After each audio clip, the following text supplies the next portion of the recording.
Mayong utusubog sa mga nagsunod ning among pagsibiya Lunes karon Hulyo 6 tuig 2015. Kini sa Jason Doval ug kini ang Sun.Star Pilipinas.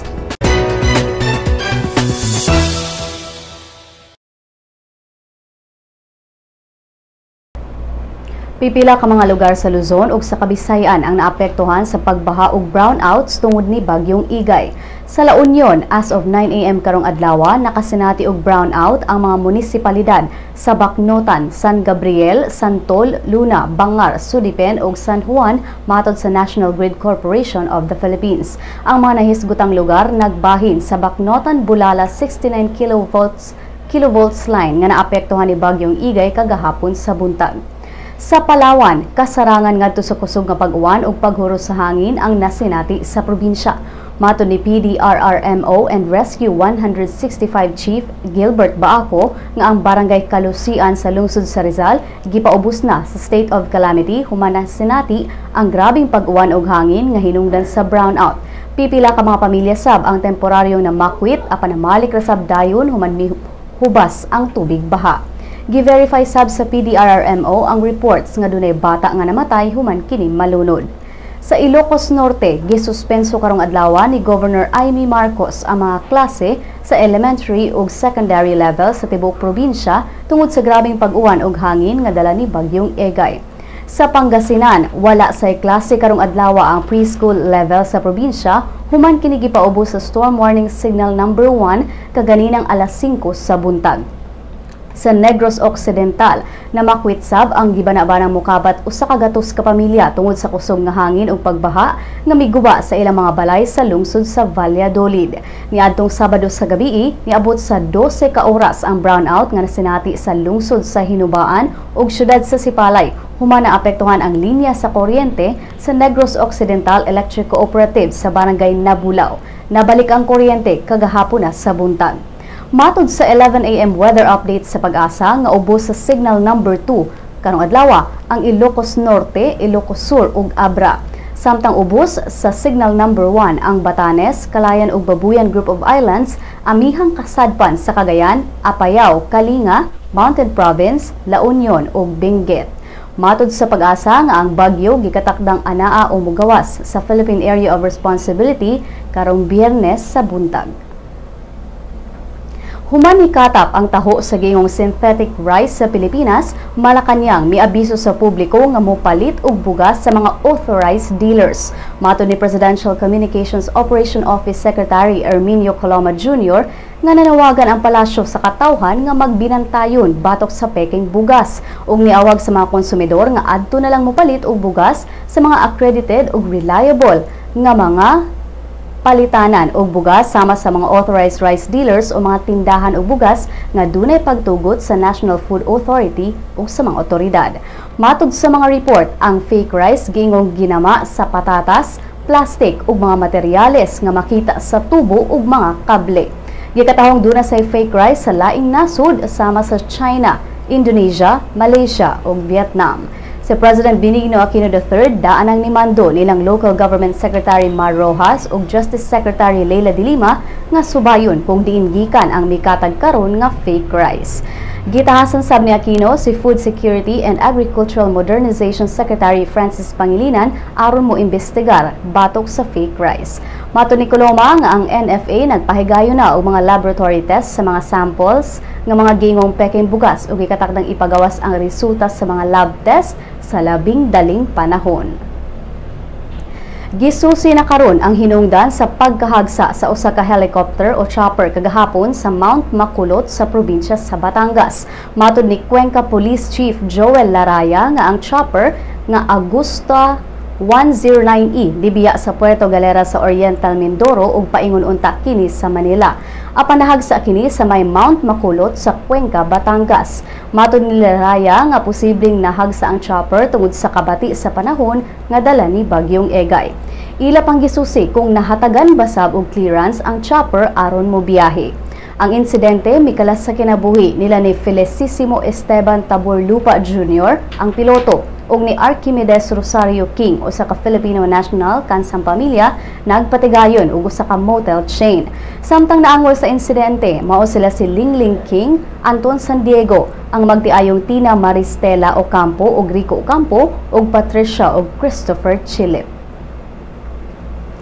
Ato sa iyang State of the City address ni adtong Sabado, Cebu City Mayor Michael Rama nibutyag nga makuha karong semanaha sa mga senior citizens o PWDs ang ilang cash assistance ubang mga incentives gilaumang i-apil sa sunod tuig. Si Nico Tubo sa report. Nalipay ang mga senior citizens o persons with disabilities kung PWD human gianunsyo ni Cebu City Mayor Michael Rama nga karong semanaha na nila madawat ang ilang cash assistance. Atol sa iyang State of the City address nitong Sabado, gibutyag sa mayor nga ugma Martes, makakuha na ang mga PWD sa ilang financial assistance nga 12,000 pesos. Makakuha na sab karong Miyerkules ang mokabat sa 60,000 ka mga senior citizens sa ilang cash assistance. Madawat sab sa mga barangay officials karong Huwebes ang ilang honorarium. Ubay-ubay ka mga incentives ang gilauman ni Rama nga maapil sa 2016 annual budget. Incentive alang sa libuan ka mga empleyado sa City Hall nga iyang gilaumang i-release sunod buwan. Apil sab sa iyang mga plano, mao ang patasan ng Burial Assistance Program sa dakbayan sunod tuig. Dugang niini ang paghatag og dugang pondo alang sa City Hospitalization and Medicine Program ug ang pagpasaka sa kasamtangang 4,000 pesos nga monthly honoraria sa mga barangay workers. Gitataw ni Rama nga doon na pay mga problema nga atubangon ng dakbayan. There are more and more challenges that the city has to be and will be confronting. Bisan pa man sa kadagang problema nga giatubang sa dakbayan, matud ni Lola Marcheta Beltran, ang mga problema sa atong syudad, iyag yun nga na-address, bisan pa man to, dili 100%, at least he has done something to it.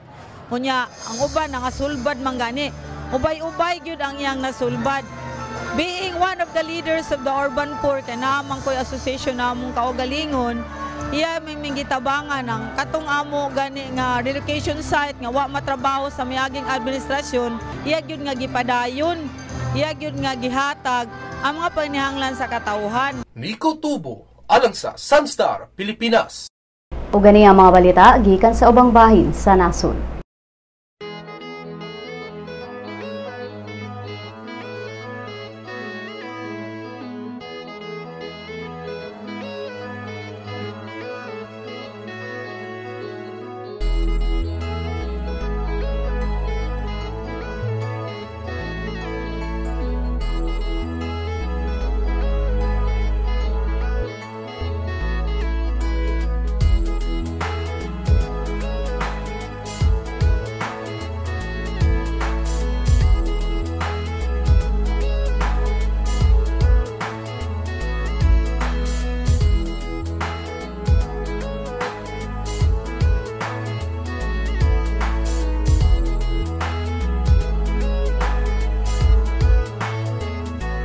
Had your daily dose of Sun.Star news? Good news! Sun.Star's e-paper has a 7-day trial version. You can now check on the recent headlines on your desktops, tablets, or smartphones. From the hottest news to the latest updates on any publication. You may register with the following steps. First, go to the website www.sunstar.com.ph. Click the e-paper button in the upper right corner of the page. Click the subscribe button of the new user icon. Fill in the required field of information for registration. Once you're done, don't forget to mark the I have read and agreed to the terms of use in the privacy policy. Click Next. Step 2 will let you choose your type of subscription. Since you're subscribing for the free version, click on the Sun.Star Cebu free trial. Click Next. The end of the registration will lead you to the page of today's headlines. Enjoy your 7-day free trial subscription. For more information, visit www.sunstar.com.ph. Welcome to the newest member of the Sun.Star family, My Sun.Star, a mobile application that allows you to remove all the online clutter and focus on what you want, what you need. To enjoy our latest edition, you must have an Android device, a mobile phone, or tablet. Go to the Google Play Store, type My Sun.Star in the search box. click on Search. Once brought to the application, click on Install, wait. When download is complete, click Open. You will be brought to the login page. You may use your Facebook or Google Plus account to register. If you are already logged into your Facebook, registration is automatic. Next, select your interest. Click on at least 3 categories and at least 1 location like Cebu or Davao or any of the cities in the Sun.Star network. When you're done, click on Done. Great selection! If you do not select any category or location, you will automatically be brought to the News Bits section where you can find, in one glance, a list of news of the day that you should know. If you have selected your interest, the News Bits will be the first list, followed by different categories that you chose. This way, you do not see all the other news and articles that will not be relevant to you.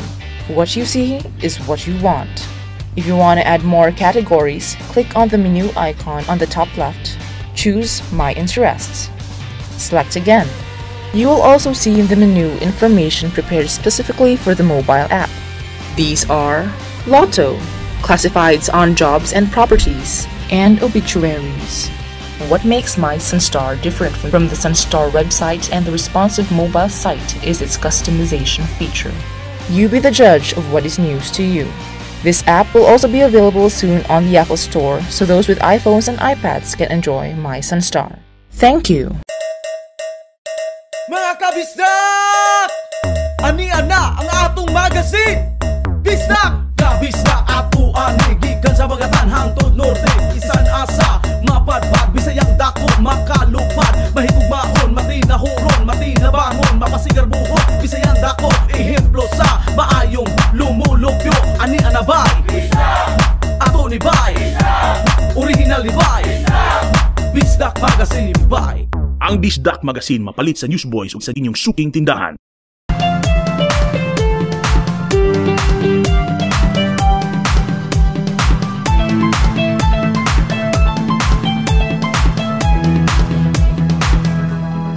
Lloyd Cruz ug Piolo Pascual magkuyog sa usa ka proyekto kauban ng season director nga si Lav Diaz. Si Crystal Clemente sa Showbiz Chika. Lloyd Cruz ug Piolo Pascual mobida sa usa ka big screen project kauban ng season director nga si Lav Diaz. Si Diaz usa ka independent filmmaker ug nakadaog na og mga international awards sama sa Best Picture sa Singapore International Film Festival, Independent Film Festival of Brussels ug Gawad Urian niadtong 2002 ug uban pa.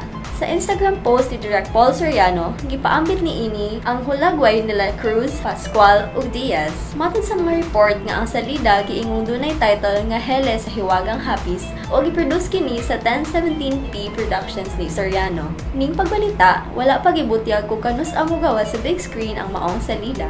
Crystal Clemente sa Showbiz Chika. Alang sa uban pang Showbiz Chika, bisitaha ang celebrity.sunstar.com.ph. I-follow pod min sa Twitter at Sun.Star Showbiz. Sa Lotto results, walay nakadaog sa mga premyo sa 658 Ultra Lotto ug sa 649 Super Lotto sa mga bulak kagabi. Bulahon unya ang 655 Grand Lotto ug 645 Mega Lotto. Ani ang balor sa dolyar gikan sa Bangko Sentral ng Pilipinas. Musunod ang kapalaran gikan sa Sun.Star Super Balita.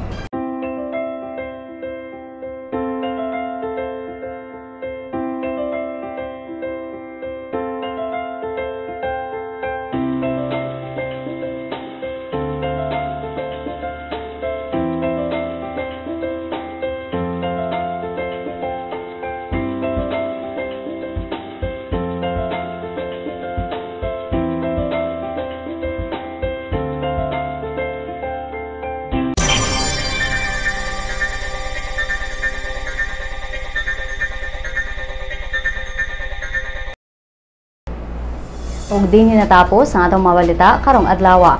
Alang sa dugang pang updates, bisitaha ang www.sunstar.com.ph. I-follow sab ang mga updates sa Twitter at Sun.Star Online ug sa Facebook Sun.Star Philippine News. Kini si Jason Doval ug kini ang Sun.Star Pilipinas.